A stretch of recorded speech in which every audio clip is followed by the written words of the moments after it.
Glória a Deus.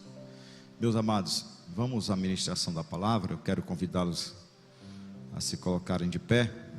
E nós vamos fazer duas coisas. Vamos fazer a leitura, vamos orar como sempre, mas também vamos fazer uma oração especial aqui por duas pessoas. E abra sua Bíblia no primeiro livro de Samuel, capítulo 15. Glória a Deus. Dá os bem-vindos aos nossos irmãos que estão aqui no templo, aqueles que estão nos visitando, que não faz parte da membresia da igreja, aqueles que não são evangélicos, se tiver alguém, aqueles também que estão em casa, nesse instante, talvez, quem saiba, viajando. Muitas pessoas estão retornando de Fortaleza e às vezes vêm com o rádio ligado, outros estão trafegando aqui nas BRs e CS da nossa região. Que Deus abençoe a todos os nossos irmãos. Primeiro livro de Samuel, capítulo 15. Glória a Deus. Então, que todos nesta noite sejam bem-vindos ao culto ao Senhor nosso Deus. Primeiro livro de Samuel. Quem trouxe Bíblia aí, irmão? Levante aí a mão. Quem está com Bíblia na mão? Maravilha, coisa boa. Peguei vocês, viu, que não estão com Bíblia. Agora eu podia perguntar o contrário, né? Não deixe de usar a Bíblia. E também faça um jeitinho de sempre trazer uma canetinha, tá? Caneta e papel foram feitos para serem usados, né? Então quem tem caneta, diga amém. Tem muita gente com caneta aí. Então hoje é uma boa noite para você fazer algumas anotações. Glória a Deus. Capítulo 15 de 1 Samuel, e versos 1 a seguir, até o verso 10. Samuel disse a Saul: eu sou aquele a quem o Senhor enviou para ungí-lo como rei de Israel, o povo dele. Por isso escute agora a mensagem do Senhor. Assim diz o Senhor dos exércitos: castigarei os amalequitas pelo que fizeram a Israel, atacando-o quando saía do Egito. Agora vão, ataquem os amalequitas e consagrem ao Senhor para destruição tudo o que lhes pertence. Não os poupem, matem homens, mulheres, crianças, recém-nascidos, bois, ovelhas, camelos e jumentos. Então convocou Saul os homens e os reuniu em Telaim, 200.000 soldados de infantaria e 10.000 homens de Judá. Saul foi à cidade de Amaleque e armou uma emboscada no vale. Depois disse aos queneus: retirem-se, saiam do meio dos amalequitas, para que eu não os destrua junto com eles, pois vocês foram bondosos com os israelitas quando eles estavam vindo do Egito. Então os queneus saíram do meio dos amalequitas, e Saul atacou os amalequitas por todo o caminho, desde Avilá até Sur, a leste do Egito. Capturou vivo Agag, rei dos amalequitas, e exterminou o seu povo. Mas Saul e o seu exército pouparam Agag e o melhor das ovelhas e dos bois, os bezerros gordos, os cordeiros. Pouparam tudo o que era bom, mas tudo o que era desprezível e inútil destruíram por completo. Então o Senhor falou a Samuel: arrependo-me de ter posto Saul como rei, pois ele me abandonou e não seguiu as minhas instruções. Samuel ficou irado e clamou ao Senhor toda aquela noite. Amém. Graças a Deus. Vamos orar pedindo graça ao Senhor. E como eu falei, vou também fazer uma oração, convidar a igreja para levantarmos esse clamor ao Senhor, pedindo ao Senhor que cure esses irmãos e abençoe esses irmãos que nós estaremos orando. Também orar pela restauração da irmã Elizabeth, mãe do nosso irmão presbítero Aldemário, que sofreu um AVC e há dias está hospitalizada, estará voltando em breve e está em recuperação. O irmão Nelson também, um pedido de oração, e pelo o Nicolas, do nosso irmão Valdenes, que vai se submeter a uma cirurgia amanhã cedo, já está em Fortaleza. E outras pessoas que estão também enfermas. Essa gripe tem voltado, né, irmãos? E a Covid também, tá certo? Mas o Senhor tem sido bondoso, misericordioso para com todos nós. E até agora ninguém foi, né? E nem vai. Vai de outra, mas dessa não, né? Glória a Jesus, não é? Mas vamos continuar orando. E as coisas têm alarmado aí novamente para assombrar a gente. Vamos orar para que este mal desapareça de vez da nossa vida, né? Da sociedade, do meio de todos nós. Então vamos nesse instante orar, mas eu quero convidar todos, inclusive os adolescentes e os jovens também, para orarem nesse instante de todo o coração, toda a igreja, amém? Altíssimo Deus e querido Pai, Senhor da glória, nos colocamos diante de Ti, Senhor, nesta hora. Juntos, ó Deus, formamos o Teu corpo, a Tua igreja, Senhor, a Tua eleita. Ó Deus querido, nesse instante nos colocamos diante de Ti, necessitados, Senhor, da Tua palavra, da Tua graça, da Tua unção, da Tua ajuda, ó Pai. Também queremos Te apresentar os Teus filhos, ó Deus, que com fé pediram oração, e que nós queremos colocá-los nesse instante, Senhor, diante de Ti, nas Tuas mãos, cada um dos Teus servos que estão doentes. Pai, irmão Nelson, irmã Elizabeth, o Nicolas que vai fazer a cirurgia, tantas outras pessoas que estão enfermas, gripadas, a minha esposa, Senhor, meu Pai amado, em nome de Jesus Cristo, Teu Filho, Senhor, toca nesse instante, ó Deus, nestas vidas. Aleluia, Deus amado, esse é o momento, Senhor, que nós, ó Deus, colocamos esse pedido em Tuas mãos, diante do Teu trono, Senhor, e suplicamos o Teu amor, as Tuas misericórdias e a Tua bondade. Meu Deus, restaura a saúde da irmã Elizabeth, a Tua filha, dá força, Senhor, ao Teu servo, nosso irmão Nelson, Teu servo. Restaura, Senhor, a saúde daqueles que estão me ouvindo nesse instante pelo rádio, pela internet, que estão doentes, que estão chorando, Senhor, de dores. Ó Pai, nesse momento é o momento da cura, é o momento da restauração, o momento, Senhor, ó Deus, em que o Teu toque, a Tua mão, Senhor, está, Senhor, agindo em favor dos Teus servos. Em nome de Jesus, Senhor, dá livramento a este homem, a esta mulher. Ó Deus, entra com providência neste casamento, nesse relacionamento, nesta família. Meu Deus, restaura a saúde dos Teus filhos nesse instante. Entra, Senhor, nas casas, nos lares, repreende as maldições. Remanda, rema, surianda, canda. Aleluia! Deus, peleja, Senhor, pelos Teus filhos nesse instante. Há uma multidão de gente, de pessoas, aqui e em tantos outros lugares, que estão, Senhor, agora precisando de um milagre. Tu és o Deus de milagres, Tu és o Deus da restauração, Tu és o Deus do impossível. E nesse instante, ó Deus, retira a frieza espiritual, repreende o comodismo, a incredulidade, a rebeldia. Repreende, Senhor, toda a tristeza, repreende, Senhor, a depressão. Ó Pai amado, que Teu Espírito Santo nesta hora entre, Senhor, em ação e alcance estas vidas, porque a Tua igreja levanta as mãos nesta hora ao Deus de Israel, ao Deus poderoso, ao Senhor dos exércitos.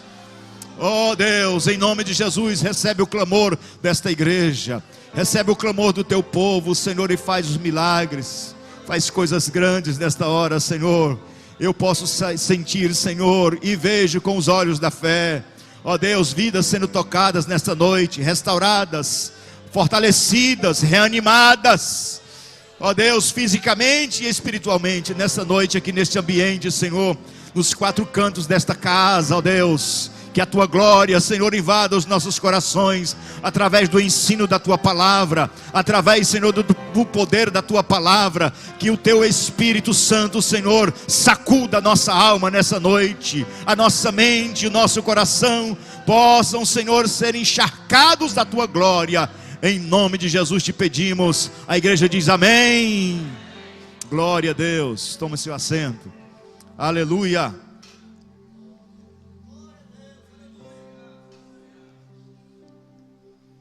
Glória a Deus. Bendito é o nome do Senhor nosso Deus para sempre. Aleluia. Glória a Jesus. Fazer a vontade de Deus ainda é o melhor. Diga para a pessoa que está bem pertinho de você: fazer a vontade de Deus ainda é o melhor. Ainda é o melhor. Para a igreja do Senhor, para o crente autêntico, esta é uma verdade que não pode desaparecer da nossa mente, dos nossos corações e também da nossa vida diária. Fazer a vontade de Deus ainda é a melhor coisa que nós podemos fazer. Glória a Deus. Davi disse no Salmo 40, versículo 8: tenho grande alegria em fazer a tua vontade. As palavras deste homem testificam realmente a sua vida, o seu comportamento e a sua comunhão com Deus. Pois Davi foi um homem que manteve ao longo de sua vida esse critério de fazer a vontade de Deus, de se submeter a esta soberana vontade. Fazer a vontade de Deus é uma ação que exige muito esforço do crente. Não é algo que acontece automaticamente. Não. Fazer a vontade de Deus exige muita fé, muito esforço, exige perseverança. E embora este seja um tema tão corriqueiro em nosso meio, falar sobre a vontade de Deus, nunca foi e nunca será fácil viver cumprindo a vontade de Deus. Parece ser uma coisa comum. Nós até falamos sempre, diariamente. É a vontade de Deus. Nós sempre estamos, às vezes até de uma maneira fatalista, atribuindo algumas coisas da vida como que foi a vontade de Deus. E isso parece ser suficiente para estancar a dor e também o choro e fechar as feridas. Mas nem sempre as coisas acontecem desta forma. Mas fazer a vontade de Deus, obedecer os seus mandamentos, cumprir os seus propósitos, não é fácil. E por que que não é fácil? Por que que não é fácil? Porque a presença de outra vontade em nossa vida é constante também. Nós não fomos zerados em termos de vontades, de desejos, quando aceitamos a Cristo. Ou seja, Deus não apagou de nós esse direito de sentir e de planejar, de desejar, de sonhar. Essas vontades são peculiares, são inerentes a nós homens, porque isto é um dom de Deus para nós. Não é um castigo e nem consequência do pecado, porque o homem, antes de pecar, já tinha o direito de escolha. Então Deus nos dotou com esse direito de escolha, de ter vontades, de desenvolver vontades ao longo da vida. E nós somos especialistas nisso.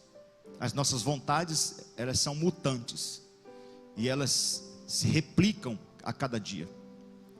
Nós temos uma produção de vontade diária.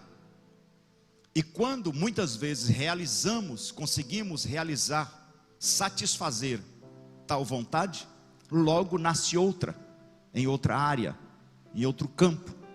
Contanto que todos nós estamos sempre produzindo vontades e mais vontades.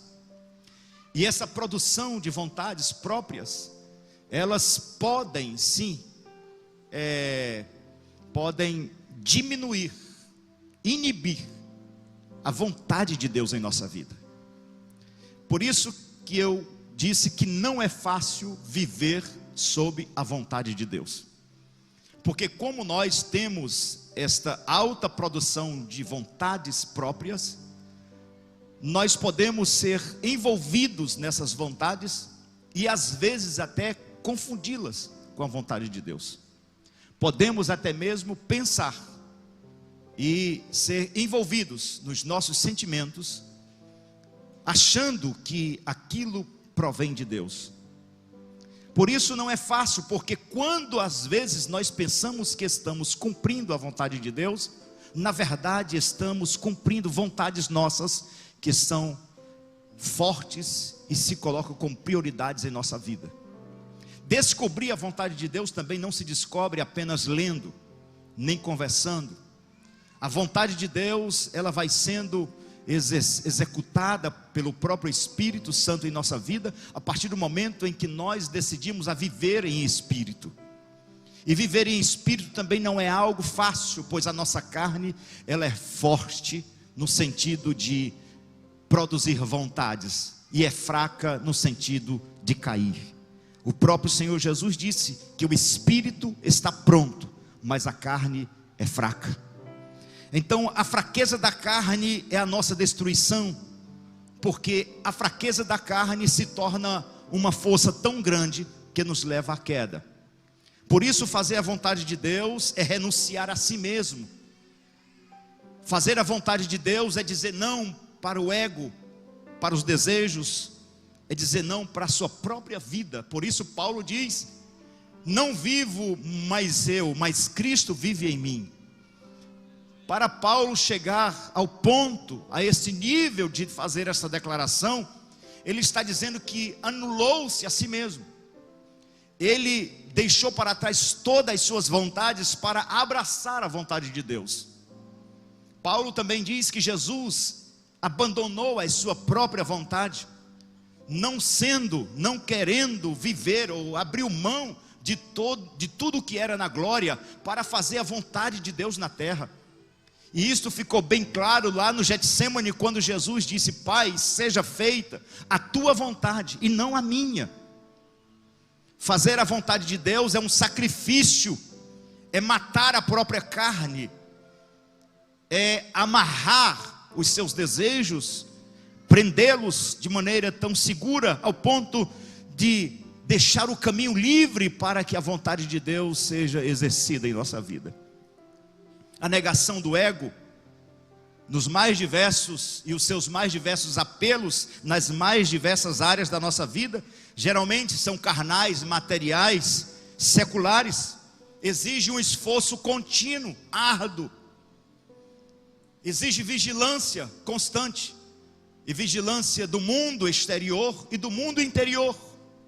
E às vezes nós estamos bem atentos àquilo que acontece ao nosso redor, que acontece fora, e esquecemos de vigiar do mundo interior, dos nossos pensamentos e as nossas vontades, que nos leva à beira da morte, e que às vezes essas vontades ainda internas nos leva ao precipício. E aí nós vivemos entre dois mundos muito finos, que gritamos para que Deus atenda aos nossos apelos. Muitas vezes nós oramos para que Deus atenda às nossas vontades, e esquecemos de orar para Deus exercer a sua vontade em nós. E quando nós nos vemos em situações difíceis, então nós falamos: foi Deus que quis assim. Entendemos então que a vontade de Deus acontece dentro de como se fosse um acidente na nossa vida. O texto que nós acabamos de ler, meus irmãos, é um texto muito conhecido. Quantas vezes eu já ministrei nessa palavra, nesse texto? Quantas vezes vocês já ouviram mensagens nesse capítulo 15 de 1 Samuel? Mas ao ler esse texto, nós somos obrigados a fazermos algumas reflexões. E a principal dela é exatamente sobre isso, sobre a vontade de Deus. Esta é uma reflexão que nós devemos fazer não esporadicamente, mas todos os dias da nossa vida. Viver, como foi dito aqui na leitura de Gálatas, se vivemos no Espírito, andemos também no Espírito. Ou seja, se nós somos crentes, se nós queremos viver no Espírito, o nosso andar, a nossa conduta, o nosso comportamento diário deve também ser no Espírito. E então estar no Espírito é estar conhecendo dia após dia a vontade de Deus para a nossa vida. E esta reflexão também cabe uma pergunta. Que pergunta? A pergunta é esta que você vai responder para você mesmo. Porque um crente, sabendo a vontade de Deus para a sua vida, dá preferência à sua própria vontade, em detrimento à vontade de Deus. Como que um crente, que conhece a vontade de Deus para a sua vida, que conhece os mandamentos, os princípios, as verdades da palavra, decide fazer a sua própria vontade, abrindo mão da vontade de Deus? Por que isso acontece? Por que nós cometemos esse erro tão brusco? E isso não aconteceu apenas com Saul, isso acontece conosco, sempre aconteceu. Por que nós, mesmo sabendo que fazer a vontade de Deus ainda é o melhor para nós, e por que algumas vezes nós cometemos este absurdo em rejeitar, ou pelo menos não fazer conta da vontade de Deus e dar preferência às suas próprias vontades? Vamos aprender um pouco sobre isso? Amém?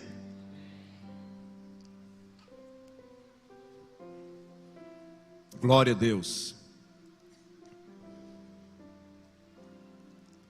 Vamos entender com mais propriedade esse tema. E eu destaquei aqui sete motivos, 7 causas, e que vocês que trouxeram caneta, é bem facinho, os tópicos estão bem facinhos de anotar, tá? Então vamos aqui. Quais os principais motivos que levam um crente a dar preferência à sua vontade e desconsiderar a vontade de Deus? Quais os principais motivos que levam um crente a dar preferência à sua vontade e desconsiderar a vontade de Deus? Eu anotei aqui 7 motivos. E não anotei isso de maneira apenas porque quis anotá-los, porque achei, não tem achismo aqui, né? Às vezes tem pregador que diz eu acho, né? Quando você for pregar e disser que acha, então já não é mais pregação, né? É argumentação. A pregação da palavra de Deus, não eu acho, a palavra de Deus diz. A palavra não vai dizer, a palavra diz. Tá, irmãos? Não esqueçam disso. Então vamos para o texto. Vamos para o texto para aprendermos nesta noite sobre esses motivos, os principais motivos. Você que está com a sua Bíblia aberta aí no capítulo 15, continue com ela aberta e leia comigo o versículo 12. O primeiro motivo é a vanglória. Quais os motivos que levam o crente a dar preferência à sua vontade e desconsiderar a vontade de Deus? Qual é o primeiro motivo? a vanglória. Onde está isso? Versículo 12. De madrugada, Samuel foi ao encontro de Saul, mas lhe disseram: Saul foi para o Carmelo, onde ergueu um monumento em sua própria honra. Está no texto. A vanglória é um dos principais motivos. O orgulho, a exaltação, é um dos principais motivos que leva o crente a abrir mão da vontade de Deus e dar preferência à sua vontade. A primeira pergunta que eu fiz, que por que um crente, sabendo a vontade de Deus, prefere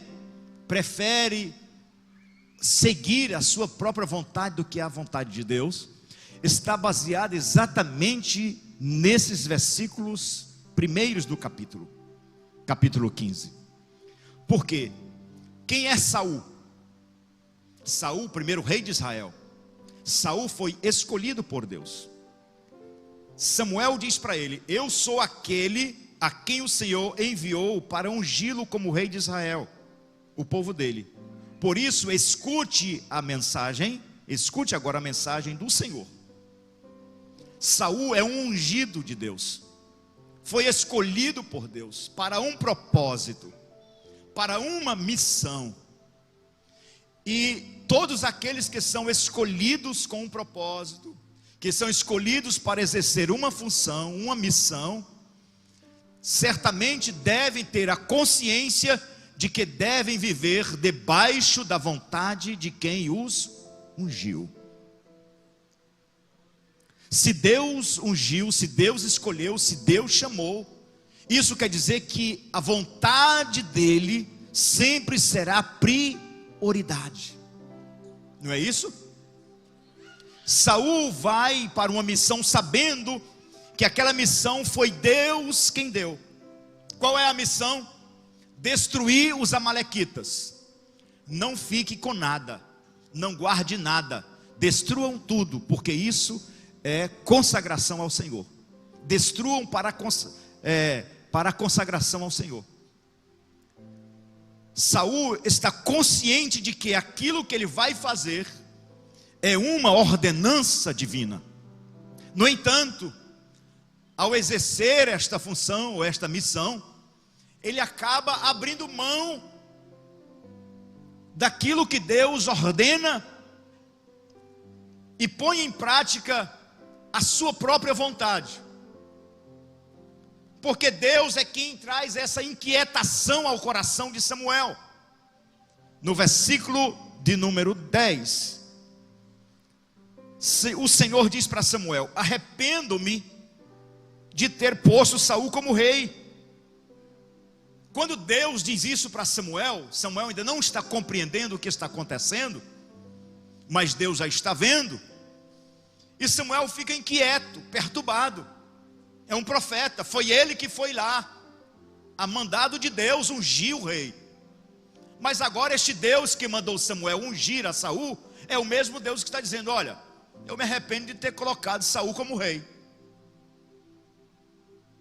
Aí Samuel fica desesperado, inquieto, não dorme, passa a noite orando, perguntando o que é que está acontecendo. Por que é que Deus não quer mais Saul como rei? E ele não sabe do que tem por trás, do que está acontecendo. Na verdade, ele não conhece as intenções do coração de Saul, mas Deus já está vendo. Deus está vendo que o ego de Saul está crescendo. Eu não vejo, o seu irmão não vê, mas Deus vê. Deus vê quando o nosso ego está inflando. Deus está vendo o que está acontecendo, não só no mundo físico, mas Deus está vendo dentro da gente. E Samuel não está vendo. Por isso ele fica inquieto. E no verso 12 que diz que de madrugada Samuel se levanta e vai ao encontro de Saul. Ele corre para falar com Saul. E quando ele chega lá no no arraial onde o exército está montando campana, ou seja, onde montou o seu QG, lá estão os soldados de Saul. E Samuel, o profeta, chega e diz assim: eu vim falar com Saul. Eles: não, ele não está aqui não, ele foi para o Carmelo. O que ele foi fazer no Carmelo? Não, ele levantou, mandou fazer um monumento para ele mesmo. Ele mandou fazer um memorial. Quem foi que mandou ele fazer memorial? Ele mandou fazer, porque Saul é o cara. Ele destruiu os amalequitas, ele cumpriu a missão. Ele se acha forte, ele se acha importante. E quando a pessoa se acha importante, a primeira coisa que ele quer fazer é algo para trazer holofotes para si mesmo. Ele quer reconhecimento, ele quer aplauso. A vanglória é um tropeço para se fazer a vontade de Deus. Porque quem quer fazer a vontade de Deus não está esperando que as pessoas estejam lhe levando nos braços, reconhecendo como uma pessoa quase que divina. Eu tenho muito cuidado sobre isso, porque geralmente vem alguém para montar um andor e colocar você em cima dele e levar nos braços. Mas o Senhor, através do seu Espírito, está lembrando: não suba neste andor, não suba nos ombros de ninguém, não aceite estes reconhecimentos exagerados, porque isso vai levar você a olhar para si mesmo e esquecer quem te deu a vitória. A vanglória é um problema, porque a vanglória, ela traça um perfil diferente de si mesmo. Ela desenha uma imagem distorcida de si mesmo. Quando Saul pensa em fazer esse memorial, esse monumento, ele está dizendo assim: eu quero que as pessoas se lembrem de mim, olhem para mim. Só que a vitória daquela guerra e das outras não tinha vindo do braço de Saul, mas sim do braço da mão do Senhor. E quando nós esquecemos disso, nós temos a mesma atitude de Saul. E como nós hoje estamos vivendo num mundo que ovaciona os outros, que ofusca a presença de Deus e que exibe a sua própria carne, a sua própria vontade. Mas nós devemos entender que nós continuamos ainda na mesma condição. Deus não mudou, fomos nós que mudamos. Mas aos olhos de Deus ainda temos a mesma condição. Qual é a nossa condição? Nós sempre seremos servos, e Deus sempre será Senhor das nossas vidas. Nós nunca iremos crescer, nós nunca iremos mudar de patamar aos olhos de Deus. Ele sempre será o oleiro e nós sempre seremos barro. Glória a Deus. Ele sempre será o Deus Todo-Poderoso e nós sempre seremos homens falhos. Nós não estamos evoluindo para sermos iguais a Deus. Não. Ao contrário, a nossa evolução geralmente nos leva a pecar. O primeiro grande motivo é a vanglória. Todas as coisas que vocês fizerem, disse Paulo, não faça isso para se vangloriarem. Não faça nada para se vangloriarem. Quando você fizer alguma coisa na casa do Senhor e na sua vida, em qualquer área, não se sinta o grande, não se sinta importante. Porque quando você se sente assim, você está anulando a vontade de Deus. E Jesus se fez servo. Quando Jesus lava os pés de seus discípulos, quando termina ele diz assim: olha, eu lhes dei o exemplo. Que exemplo? Exemplo de servo e de humildade. E ele diz: vocês precisam aprender na minha faculdade divina. O que é que ela ensina? Aprendei de mim que sou o quê? Aprendam sobre mansidão e humildade. Glória a Deus. Mas muita gente está na faculdade divina entendendo as coisas erradas. E muitos estão se achando importantes de tal maneira que se sentem insubstituíveis. Foi isso que apareceu no coração de Saul. Nós vamos ver a partir do capítulo 16, que quando o Espírito de Deus sai de Saul, Davi recebe a unção no versículo 13, e no versículo seguinte, o Espírito Santo sai de Saul, e a partir daquele momento, Saul começou a ter inveja de Davi, porque quem se vangloria e perde a direção de Deus, passa a ter inveja de quem está sendo abençoado, passa a ter inveja de quem está sendo guiado, e passa a ser um perseguidor com disfarce de crente, porque ele está querendo sempre a glória para si mesmo. Outra coisa importante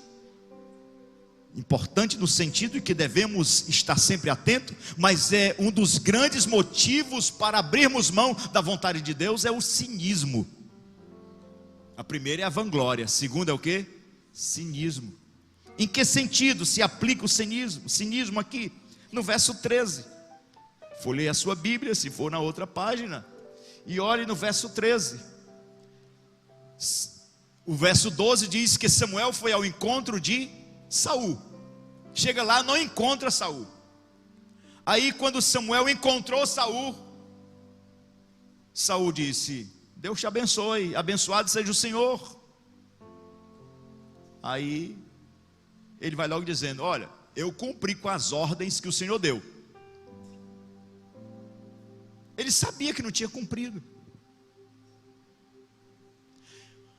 Um dos grandes males que acontece na gente é que nós somos cínicos quando erramos e não encaramos com responsabilidade, com verdade, os nossos erros. Está aqui o cara com a cara lisa, Saul, dizendo: não, eu cumpri tudo. Ele diz: eu segui as instruções do Senhor. Mas ele está diante de um homem de Deus, ele está diante da presença do Senhor, que é o profeta Samuel. E esse cinismo, irmãos, é um dos grandes empecilhos para nós enxergarmos a perfeita vontade do Senhor. Porque no momento em que nós somos cínicos quanto aos nossos próprios fracassos, aos nossos erros, nós não conseguimos enxergar uma janela chamada arrependimento. Saul é tão cínico que ele diz: não, eu cumpri tudo. Mas Samuel questiona. Versículo 14, perguntou Samuel: então que balido de ovelhas é esse que ouço com os meus próprios ouvidos? Que mugido de bois é esse que estou ouvindo? Samuel não está questionando nada fora de contexto e que não esteja realmente acontecendo. Samuel está dizendo assim, em outras palavras: Saul, então se você está dizendo que cumpriu tudo o que o Senhor mandou, que zoada de ovelha é essa? Que barulho de animal é esse aí? Não era para estar tudo morto? Se você tivesse cumprido o que Deus ordenou, era para estar um silêncio total aqui.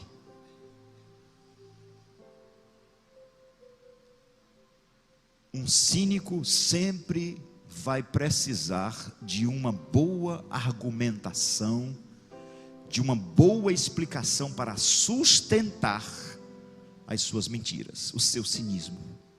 O que é que ele diz? Saul então põe a culpa em quem? Nos soldados. Versículo 15. Os soldados os trouxeram dos amalequitas, eles pouparam o melhor das ovelhas e dos bois para sacrificar ao Senhor teu Deus. O cínico faz isso, é culpa de todo mundo. Todo mundo faz, todo mundo diz, todo mundo fala, todo mundo pensa. A culpa é do governo, a culpa é do sistema, a culpa é do mundo, a culpa é da igreja, a culpa é do pastor, a culpa é da minha família. O cínico, ele não encara, ele sempre precisa de um argumento para sustentar esta falta de responsabilidade pessoal, que é a terceira causa de nós abrirmos mão da vontade de Deus para cumprirmos a nossa própria vontade. A irresponsabilidade pessoal. Quem é Saul? É um soldado? Não, irmão, Saul não é um soldado, não é um general. Saul não é um membro do seu exército. Ele é o chefe maior. Ninguém faz nada no exército sem a ordem do rei. Já pensou? Ele estava então atestando que os seus soldados eram rebeldes e estavam agindo por conta própria, era isso? Porque ele estava transferindo a culpa para alguém. E este é o terceiro grande mal. O que faz muitas vezes nós não enxergarmos a vontade de Deus em nossa vida é quando nós transferimos a responsabilidade para o outro. A culpa é de todo mundo.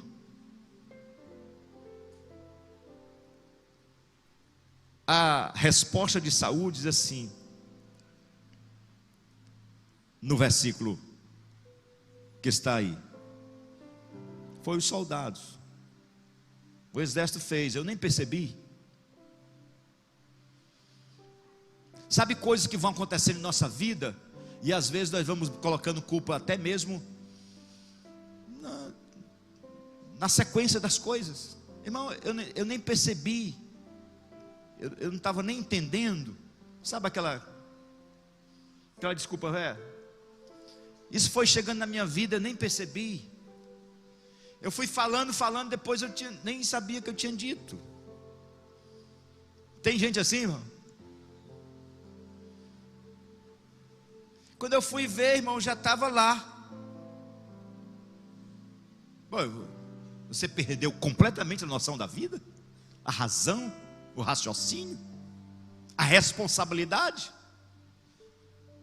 Cabe a todos nós, como servo de Deus, termos o entendimento daquilo que é bom e o que é ruim, o que é verdade, o que é mentira. Estamos vivendo um tempo hoje no Brasil de tantas mentiras. E para amenizar esta palavra, ou seja, essa expressão do que é mentira, do que é verdade, no âmbito de notícia, copiaram então aí o fake news. Já tem irmão perguntando para o outro: irmão, o que você está contando é fake news ou é verdade? Que fake news, irmão? Aí estão querendo o quê? Criar uma lei para combater fake news. Irmãos, desde que o homem é gente, de que o mundo é mundo, que o homem mente. E mentira é pecado. E então vamos amenizar as coisas. Aí tem irmão mentindo, mas para amenizar, não é só uma fake news, né?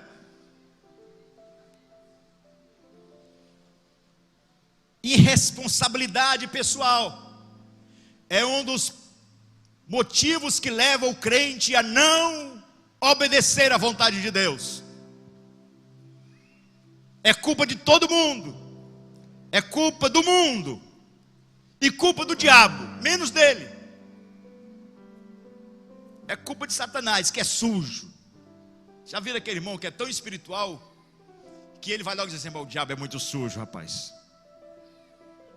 Aí ele vai justificar que o diabo é sujo com os pecados dele. O diabo é muito sujo, justificando a sua mentira, o seu erro, o seu cinismo. A culpa é do diabo que é sujo. Não, filho. Você é quem já está sujo. Porque se tem uma coisa que suja a nossa vida, é pecado. Não adianta amenizar a sua situação colocando culpa na sujeira do diabo. Ele é sujo por natureza. E você, quando é influenciado a essa sujeira, você também se torna sujo. E que as nossas vestes devem ser o quê? Sempre limpas, brancas. Mas a sujeira do inferno maligno quer chegar na gente, mas a gente não pode colocar sempre culpa neles.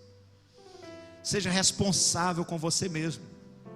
E vocês sabiam que essa irresponsabilidade pessoal também tem um perfil do narcisista? Que o narcisista tem um dos estilos de vida, ou seja, uma das características, é que eles nunca cometem erros. O narcisista nunca comete erro. O erro é do outro. Ele não erra, ele não peca, ele não falha. O erro é do outro. E Saul é assim. É um narcisista. Porque ele põe culpa em todo mundo, no seu exército inteiro. Mas ele não, eu estou livre.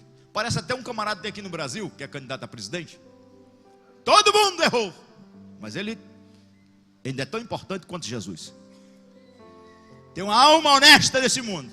Todo mundo errou, menos ele. É o retrato da sociedade brasileira. Quarto, o que é que nos leva a sair da vontade de Deus? Esquecimento. Você se acha uma pessoa muito esquecida? Se acha? Muito esquecida? Você pode até ter alguns esquecimentos. Esqueci meu celular não sei aonde, esqueci meu relógio não sei aonde e tal, minha Bíblia na igreja, a minha garrafinha d'água na academia, esqueci, tudo bem. Mas vamos para um esquecimento diferente. Esse esquecimento é ignorar os benefícios de Deus, o favor divino. O que é graça? Favor imerecido. Mas tem muita gente esquecendo da graça de Deus. Muita gente. É o quarto motivo para ignorar a vontade de Deus. É esquecer do favor divino. Está onde? Versículo 17. Vamos para o versículo 17. Samuel disse a Saul: embora pequeno aos seus próprios olhos, você não se tornou o líder das tribos de Israel? O Senhor o ungiu como rei sobre Israel. O que Samuel está dizendo? O que Samuel está dizendo para Saul? Você não era nada. Você estava atrás das jumentas de seu pai, perdidas.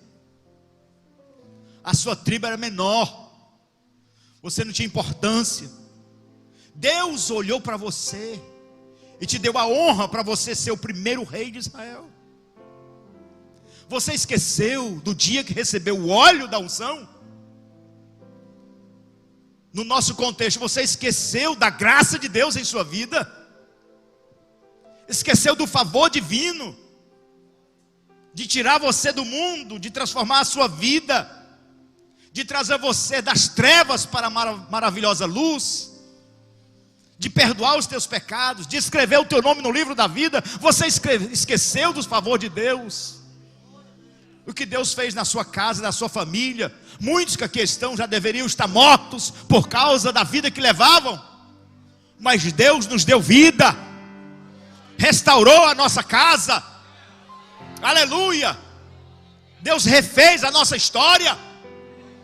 Não esqueça disso. Você não está aqui porque merece. Nós não estamos aqui pelo nosso próprio favor, estamos aqui pelas misericórdias do Senhor. Não esqueça disso. Tem gente esquecendo. Quando ele se esquece que tudo que ele tem, e tudo que ele faz, e tudo que ele é, provém de Deus. Quando ele esquece isso, então ele começa a fazer a sua própria vontade. Oh, irmãos, não esqueça.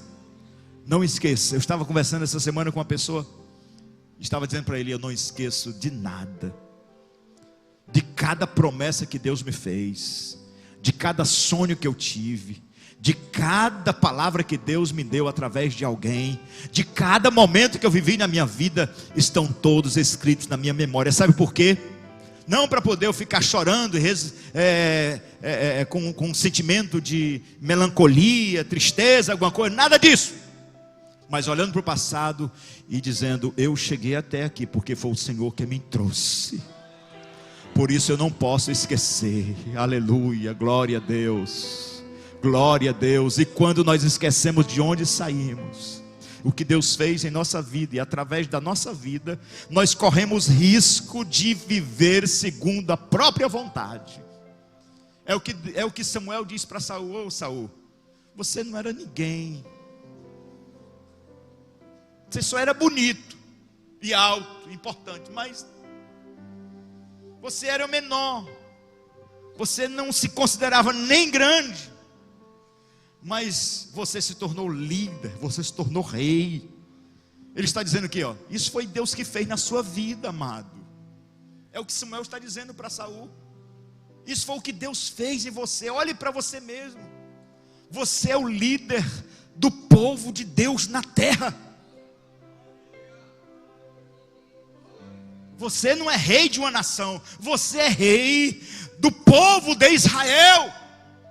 Está dizendo: a menina dos olhos de Deus, a nação que Deus escolheu na terra, é você que está liderando. Isso é privilégio demais, Saul. Por que você está andando segundo a sua vontade? Aleluia, glória a Deus. E nessa noite eu digo para você, meu amado irmão, você não pode esquecer que você faz parte da eleita, da noiva do Cordeiro, que você foi comprado pelo sangue precioso de Jesus. Não foi com coisas corruptíveis desta terra, não foi com prata nem ouro, com coisa nenhuma. Você foi comprado pelo sangue carmesim derramado no Calvário. Aleluia, o Senhor fez isso por você. Não esqueça disso, não esqueça, não esqueça. Quinto, desconsiderar prioridades. É o que nós hoje um dos erros que nós mais cometemos hoje. É não entender realmente o que é prioridade em nossa vida, seja na vida física ou espiritual, ministerial. Vamos para o verso 22, diz assim: acaso o Senhor tem tanto prazer em holocaustos e em sacrifícios, quanto em que se obedeça a sua palavra? Está claro, irmãos? O que é prioridade aqui? O que é? Adolescentes, jovens, olhem para cá. O que é prioridade aqui? Fazer o quê? A vontade de Deus. Qual é o tema da mensagem? A vontade de Deus ainda é o melhor. Não é assim? E o que é prioridade? A vontade de Deus. Esse contexto de Saul é diferente do nosso, porque ele estava ainda num tempo ritualista, memorial. E ele então estava considerando essas coisas.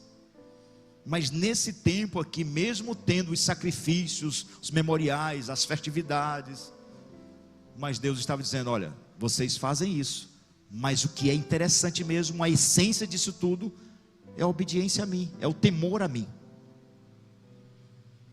Aí então Samuel diz assim: ei, Davi, você está cometendo um grande erro.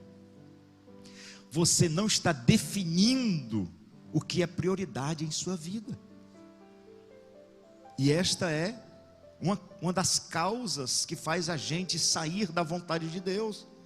É não entender o que é prioridade no reino de Deus. Na verdade, o reino de Deus é prioridade. Quando Jesus disse: buscai primeiro o reino de Deus e a sua justiça. Quando Jesus fala isso, ele está dando resposta aos questionamentos humanos, o cuidado com a vida, a ansiedade. Jesus está dizendo: isso aí é secundário. prioridade é o reino de Deus. Mas nós precisamos definir o que é reino de Deus. Não pense que é vir todo dia para a igreja, porque muita gente acha que é isso. Aí você vai estar cometendo o mesmo erro de Saul, achando que a prioridade é o ritual. O reino de Deus é em todo canto, onde você estiver, em qualquer lugar, onde você chegar, é reino de Deus. E a falta de prioridades tem feito muitas pessoas caírem neste erro, sair da vontade de Deus. O que é prioridade no seu tempo? Quantas mães estão abandonando os lares? Quantas mães estão deixando seus filhos à mercê da tecnologia, porque não define o que é prioridade na educação do filho? Quantos maridos que estão deixando as esposas sozinhas em casa, para fazer qualquer outra coisa fora de casa? Quantas e quantas famílias estão sendo destruídas por falta de colocar em prioridade aquilo que é essencial? Quantos obreiros da casa do Senhor estão vivendo um ministério raquítico, pequeno, raso, porque não definiram ainda o que é prioridade, não definiram o que é prioridade em suas vidas.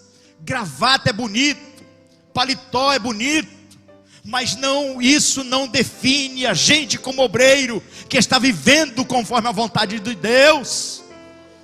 Ainda precisamos voltar aos rudimentos, aos princípios, porque a nossa indumentária não pode servir como camuflagem para a igreja e para as pessoas. Nós precisamos definir o que é prioridade em nossa vida. Obreiros que vêm para a igreja uma vez por semana e ainda chega muitas vezes atrasado, e nem querem ser repreendidos. O que é prioridade em sua vida? Juventude, hoje a igreja no geral precisa descobrir, nem descobrir, porque eles já sabem, é colocar em atividade aquilo que é prioridade no seu relacionamento, na igreja, no trabalho, aleluia, com as suas amizades, no uso da tecnologia. Você tem que entender o que é prioridade. Deus está dizendo que nós devemos buscar primeiro aquilo que é primeiro. E Saul está cometendo um erro absurdo. E Samuel está dizendo para ele: Saul, você cometeu um dos grandes erros que todo mundo comete, e muitos outros vão cometer ainda. Você está supervalorizando uma coisa que não merece tanto valor. Quer dizer que você desobedeceu às minhas ordens, achando que obediência não era importante. Tem muitos crentes hoje fazendo questão do serviço. Mas eu fiz isso, mas eu faço aquilo, mas eu fui para acolá. Filho, obediência a Deus não está restrita apenas ao nosso serviço, ao nosso trabalho. Obediência a Deus é algo interior, é um coração voltado para o Senhor e se submetendo a Ele, se rendendo aos seus pés, colocando a vontade de Deus em primeiro plano em sua vida. Eu tenho dado a resposta para alguns pastores sobre uma pergunta que me fazem já desde o ano passado: pastor, o senhor vai concorrer, o senhor vai... Tenha calma, eu estou orando, eu estou esperando Deus me dar uma direção, e muitos ignoram. Que conversa, rapaz, vamos lá, põe seu nome, vamos correr, porque o tempo está passando. E eu sempre dizendo, eu estou pedindo orientação a Deus, e isso parece que não entra mais na cabeça das pessoas, porque parece que pedir a vontade de Deus e esperar em Deus parece que é coisa do passado.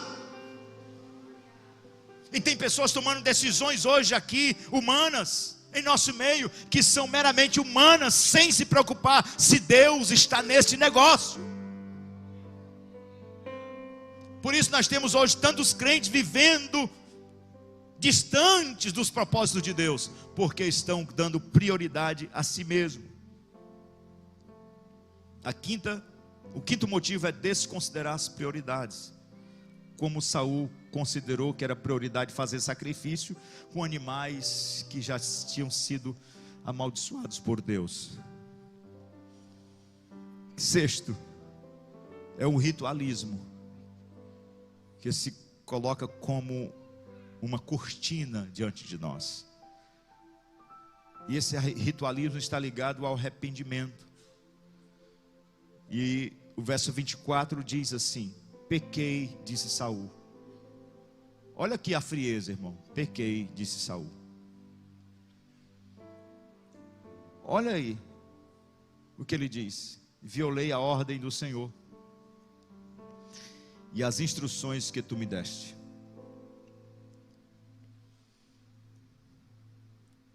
Será que isso foi um arrependimento? Alguém pode dizer assim: mas pastor, como é que você sabe que Saul não está se arrependendo de verdade? Não está, irmão. Porque se ele tivesse arrependido, o versículo 1 do capítulo 16, Deus não teria dito assim: até quando você irá se entristecer por causa de Saul? Eu rejeitei como rei. Você acha que Deus rejeita alguém que se arrepende de verdade? O que vocês acham? Deus rejeita? Não. Deus não rejeita ninguém que se arrepende de verdade, irmãos. Nunca, jamais. Jamais. Olha o que diz o versículo, que é tão lido. 34 e 18 dos Salmos. Perto está o Senhor dos que têm o coração quebrantado, e salva os contritos de espírito. Só que no capítulo 16, no versículo 14, diz que o espírito sai de Saul. Se o espírito sai, isso quer dizer que ele não havia se arrependido, porque diz que perto está o Senhor dos que têm coração quebrantado. E ainda o capítulo 51, verso 17 dos Salmos diz que os sacrifícios para Deus são o espírito quebrantado, um coração quebrantado e contrito não desprezarás, ó Deus. É um princípio, é uma lei estabelecida pelo próprio Deus. Então Saul não se arrepende, é um arrependimento ritualista. Por quê? Porque ele quer demonstrar esse arrependimento, chamando Samuel para acompanhá-lo até ele voltar para o meio do povo e ali ele demonstrar que está arrependido. E Samuel diz: não vou não. Samuel diz para ele: não vou não, está aí. Versículo 26: não voltarei com você. Por quê? Porque este arrependimento não passa de uma demonstração pública. O verso 25 diz: agora eu te imploro, perdoa o meu pecado e volta comigo para que eu adore ao Senhor. Ele quer quem? A presença do sacerdote. Ele quer a presença de alguém que dê autenticidade ao seu arrependimento público. E Samuel está dizendo: eu não vou com você. Eu não vou cair nessa porque você não se arrependeu coisa nenhuma. Isso é só ritual. A falta de sinceridade do arrependimento exige e se sustenta com argumentos falsos, com mentiras, com palavras ilegítimas, insustentáveis. E ele diz assim: a causa do meu pecado foi porque eu tive medo dos soldados. Eu tive medo dos soldados, então eu cedi.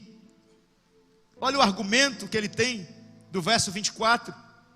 Ele diz que tive medo dos soldados e os atendi. Saul com medo dos soldados? Saul, o rei, com medo dos soldados? Estava tendo um motim por acaso? Estava tendo uma revolta entre o exército? É conversa. Ele está dizendo: olha, sabe por quê? Eu estou arrependido. Mas eu errei por causa que eu estava com medo dos soldados. Quantas vezes o nosso arrependimento vem sustentado de argumentos, com mentiras, com falsas palavras. E Deus está dizendo: filho, não precisa disto. Eu só quero o teu coração quebrantado. Eu só quero a verdade. Pronuncie a verdade, irmão. Aleluia, glória a Deus. O melhor para nós Vivermos a vontade do Senhor é quando nós realmente abrimos os nossos lábios e confessamos para Deus: Senhor, eu falhei por isso e por isso. Eu errei, Senhor. Não é culpa da minha esposa, não é culpa do meu esposo, não é culpa dos meus filhos, não é culpa do pastor da minha igreja, não é culpa da igreja, não é culpa do mundo, não é culpa de Satanás, não. Eu que fui fraco, eu errei. Davi faz isso no Salmo 51. Somente eu errei. Ele não está colocando culpa em ninguém, ele está dizendo: foi eu que cometi o erro. Não precisa de mentiras, não precisa de argumentos, porque Deus conhece o coração do homem. Então Saul está seguindo o ritual, mas não segue a palavra, a vontade do Senhor. As intenções do coração exprimem de verdade o que nós somos. Os nossos ritos, que fazem parte da nossa fé, da nossa igreja, são preservados, mas quando Deus olha para a gente, Ele não olha para a liturgia do culto. Ou seja, quando se sacrificava o animal, Deus não estava bebendo sangue de animal, não. Deus não estava comendo carne assada com os sacerdotes. Deus estava olhando para o coração do sacerdote, porque os filhos de Eli sacrificavam, recebiam o sacrifício, faziam todo o ritual, mas a Bíblia diz que eles eram infiéis. E ritual pode fazer parte, mas não define quem nós somos. E a última causa de nós nos desviarmos da vontade de Deus é o cerimonialismo que nós inventamos. É a cerimônia, a adoração cerimonial, ou seja, ela é organizada.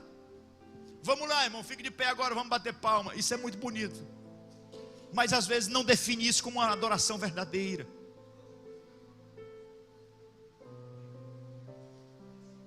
Organização, tudo que nós temos é importante e pode ser preservado, mas isso pode não ser a verdade legítima da nossa alma. E Saul está tão focado nisso que ele diz assim: eu pequei, agora honra-me. Olha o que ele quer de Samuel. Além de pecar, ele não quer ser desonrado por causa do seu pecado.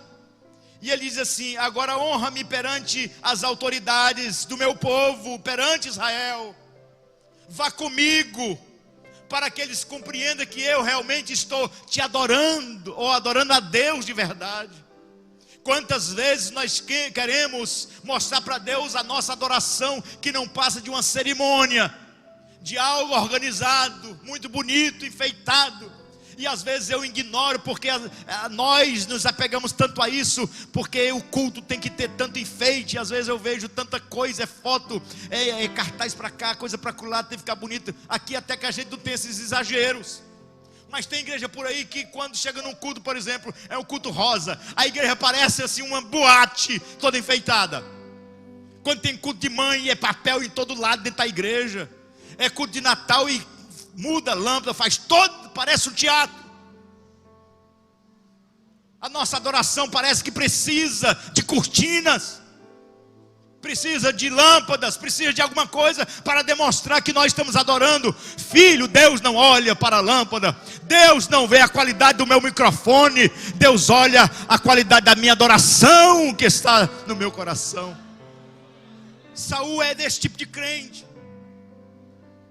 Aí as igrejas inventam tanta coisa que às vezes eu fico assim admirado. Tem o conjunto dos varões.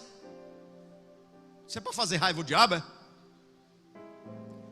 Aí você pega uma igreja, um culto, esfacela ele todinho. Ali senta as crianças, ali senta os adolescentes, logo mais está a juventude, ali está as mulheres e aqui está o grupo, o conjunto de varão. Aí você gasta uma hora, todo mundo, cada um cantando o seu hino, com a sua farda, com aquela organização toda. E muitas vezes não passa apenas de uma apresentação. E tem crente que, se a igreja não fizer isso, ele fica zangado. Me tiraram do conjunto. Eu não vou mais para aquela igreja porque eu não estou mais no conjunto. Ah, eu não vou porque a cor da farda não era essa que eu queria. Tem crente brigando por causa da cor da farda. A camisa não saiu, a mensagem que estava lá, o design. Filho, isso é cerimônia. Isso é essas organizações humanas que a gente faz. Eu sou muito caprichoso nas coisas, gosto muito. Mas nós não podemos achar que Deus é ludibriado, enganado, envolvido com essas coisas. Mas Saul, ele não se arrepende. Ele quebra a vontade de Deus em sua vida, mas ele quer continuar com todas as pompas, com todas as regalias da adoração. E ele diz para Samuel: Samuel, tu é o sacerdote, tu tem nome, você é profeta. Ninguém melhor do que você para estar do meu lado quando eu estiver levando o meu cordeiro para sacrifício. Vamos fazer um culto bonito, vamos fazer uma festa. Vamos fazer um negócio bem chique. Tudo do meu lado. Isso tudo aqui passou, vamos deixar isso para lá. Esse negócio aí. Será que funciona assim, irmão? Nenhum cerimonial será capaz de transformar a sua adoração em oferta agradável a Deus, a menos que essa seja proveniente de um coração sincero. Pastor, você é contra isso? Não estou dizendo que eu sou contra. O irmão pode colocar o nome de conjunto nas paredes, tudinho, 50 nomes na sua igreja. É seu, você faz o que você quiser. Mas não pense que isso vai transformar esse culto num culto mais espiritual. O que Deus quer é a sinceridade da nossa alma, né? Sabe quais são as dicas que a gente recebe hoje, principalmente da classe mais jovem? Tem muita luz na igreja. O irmão disse para mim: pastor, estou indo em Fortaleza, quando eu vou para lá, vou para uma igreja que as luzes ficam só meia luz assim, dá mais espiritualidade. Fica admirado. Que luz apagada da espiritualidade, irmão. Não, pastor, lá tem um encanto assim, acende uma luz bonita, tem uma fumaça, uma coisa. A gente sente assim a presença de... Meu filho, isso é emoção, isso é teatro. Isso é teatro, filho.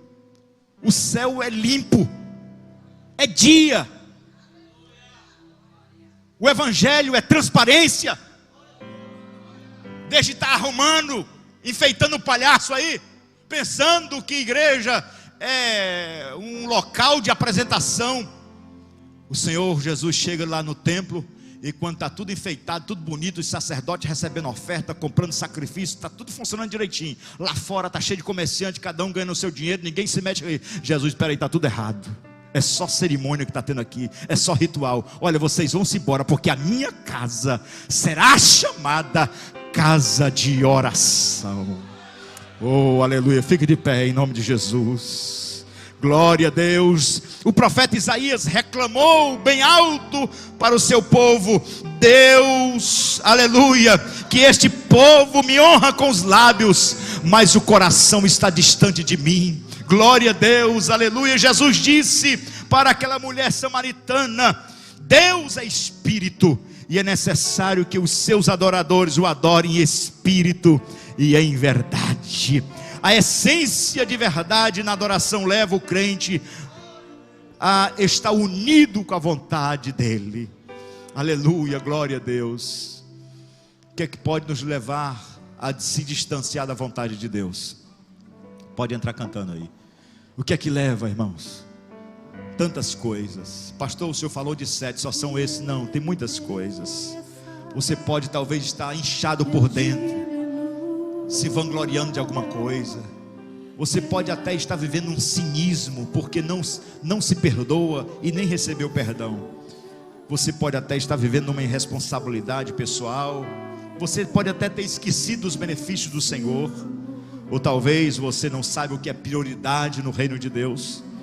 Ou quem sabe você vive dentro de um ritualismo e de um cerimonialismo constante.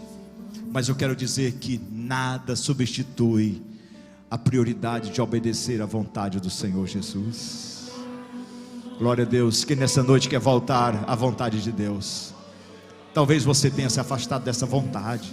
Talvez você tenha dado mais prioridade. Tem pessoas, eu já vi crentes dizendo assim: eu vou cuidar um pouco de mim. Já me preocupei demais com os outros. Agora eu vou dar um tempo para mim mesmo. Olha essas coisas, irmãos. Parece bonito, parece legítimo, mas isso não passa de vontade própria, de massagem no ego. Tem pessoas dizendo: não, eu já me doei demais, agora eu vou cuidar de mim mesmo. Então ele se isola, ele vive longe, distante, quer viver a sua própria vida. Deus está dizendo: filho, a tua vida é aqui dentro, aleluia, é neste lugar, é neste fogo, é nesse atrito, aleluia, no confronto, aleluia, no meio das frustrações, das decepções, nós vamos crescendo. Os nossos fracassos, os nossos deslizes, vamos ajudando uns aos outros, dando a mão uns aos outros, amando uns aos outros. Nós vamos seguindo a vontade do Senhor Jesus.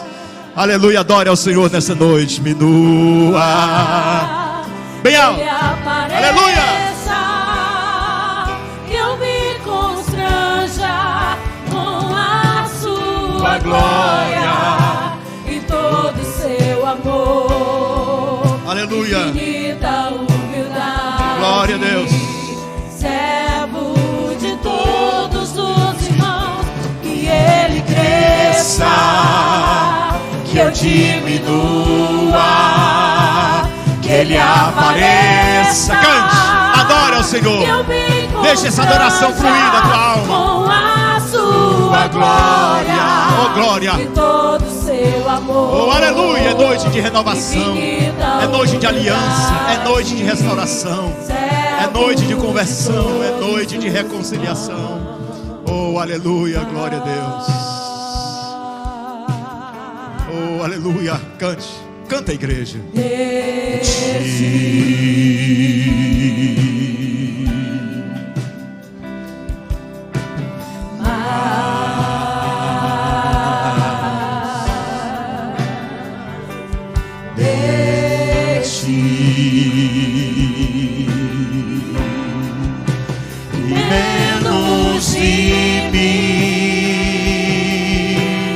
Aleluia, vem aliada, canta aqui. E menos de mim,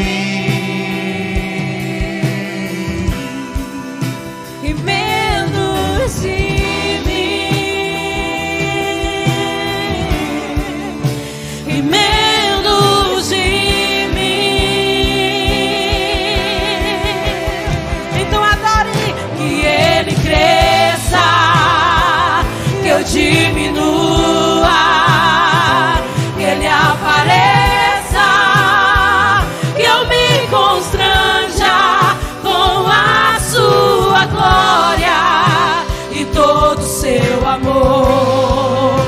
Infinita humildade. Você pode abrir a sua boca e glorificar o nome do Senhor e adorar Ele. Vamos ouvir a igreja. Que Ele cresça, adore, que eu diminua, a Ele toda a glória, que Ele apareça, que eu me constranja com a sua glória. Aleluia, Jesus. Já podemos sentir a tua presença nesse lugar, Senhor. Como bom é sentir, Jesus. Aleluia. Cante. Que ele cresça, que eu diminua, que ele apareça, que eu me constranja com a sua glória e todo seu amor. Infinita humildade, servo de todos os irmãos. Diga, Yeshua.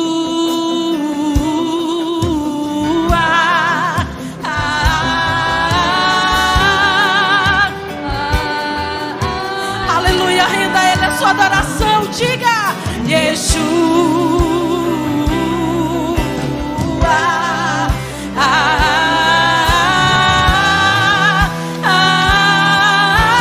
Declare, meu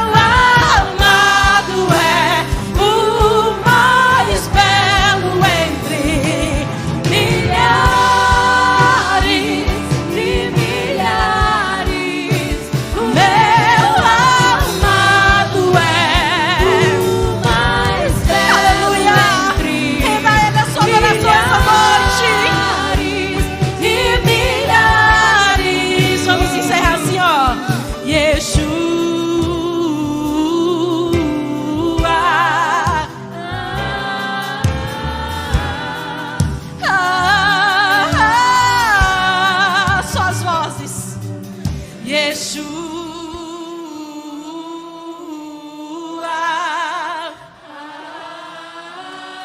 Aleluia, Jesus. Oh, aleluia.